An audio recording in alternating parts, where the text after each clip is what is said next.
Winter approaches our ranch in southwest Colorado. The air is crisp and the surrounding mountain range is covered in snow. Soon we expect snowfall in the valleys to blanket everything in white silence.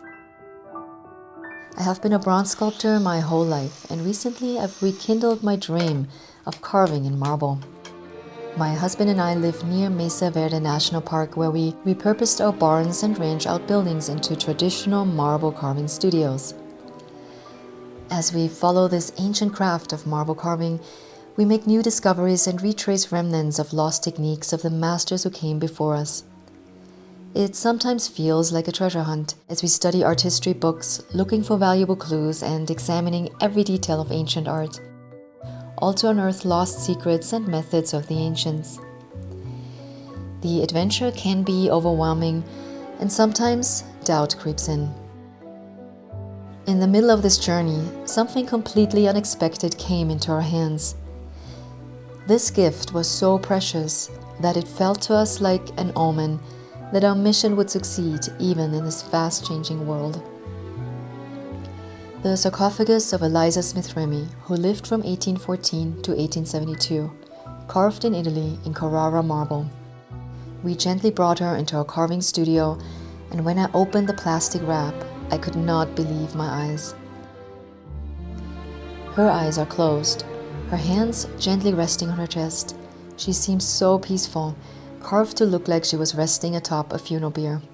Every form is executed with so much care. Her skin and each fold of her garments seems soft and pliant. The blanket she rests on was intricately detailed with decorations. On each corner is an angel laying her into her eternal rest. How did the sarcophagus of Eliza Smith Remy come into our hands? Marble sculptor Claire McArdle previously owned the piece. She in turn was asked to take it off the hands of widowed Edeltraud Johnson, whose husband purchased it on an Italy trip in 2001 and brought it to the United States. Who was Eliza Smith Remy?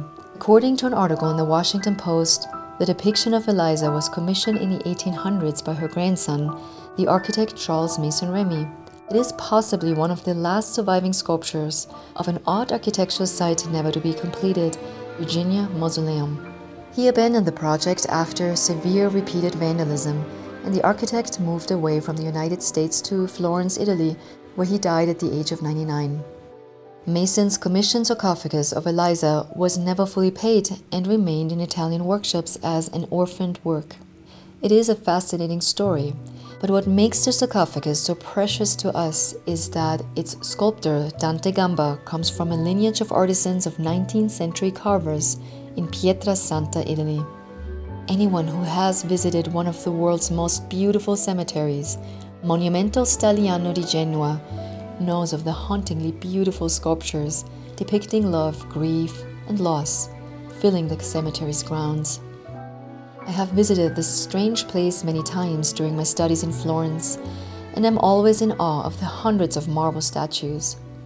In the 19th century, North Italy's economy was thriving, and the cemetery became Europe's most prestigious burial ground. Italy's focus on honoring the afterlife resulted in high-quality craftsmanship. There was a movement of classical sculpture consisting of hundreds of artisans who worked in the nearby workshops of the stone carving capital of Pietrasanta. Pietrasanta means holy stone. It first gained international recognition when Michelangelo discovered the nearby precious marble quarry of Carrara. In the aftermath of World War II, the cemetery lost its status, the workshops shrank, and much of the craftsmanship was lost. Today, Pietrasanta is still the capital of stone carving, and we traveled there frequently to learn all the remaining knowledge of that craft. Eliza now rests in our workshop in her splendid beauty. The sarcophagus reminds us of a time when excellent craft and the ideal of classical beauty were still preserved. She is now a guiding light for us on our journey to rediscover the beauty of traditional marble carving.